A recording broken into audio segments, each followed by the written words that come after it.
એક્ટિવામાંથી petrol નીકાળવું મને આટલું ભારે પડશે ખબર જ નથી. જય માતાજી. તો આજે દીપીના ઘરે જવાનું હતું. અત્યારે હું દીપીને મૂકવા જઈ રહ્યો છું અને એના સામે ઉર્વીને લઈને આવવાની છે ગાંધીનગર. અમારા ઘરમાં સૌથી મોટી અટેન્શન સીકર હોય તો લુસી છે. જેવી ઉર્વી ઘરે આવી ને તો લુસી ફટોફટ એના જોડે ભાગીને એના જોડે સૂઈ ગઈ અને એને જોઈને આદવિકને એવું થયું કે ના મારી મમ્મા છે, તો એ બી જોડે આવીને એના ઉપર સૂઈ ગયો. એટલી બધી રીલ જોઈ લીધી આ પિક્ચર વિશે, તો હવે તો પિક્ચર જોઈએ તો બી એવું લાગે છે કે જોયેલું જ છે આખું પિક્ચર. સાંજે કિરણને લેટ થઈ ગયું હતું વારા ભરવા જવાનું, તો આજે હું ગયો તો મેં કીધું ફટોફટ વારા પતાવીને ઘરે આવીએ.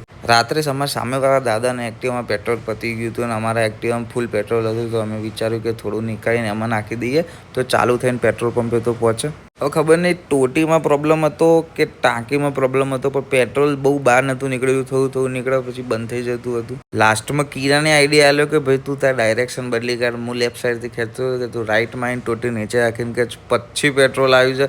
અને ખરેખર હું એટલું બધું પેટ્રોલ પી ગયો હતો, મારું મોઢું આખું એવું બળી રહ્યું હતું ને.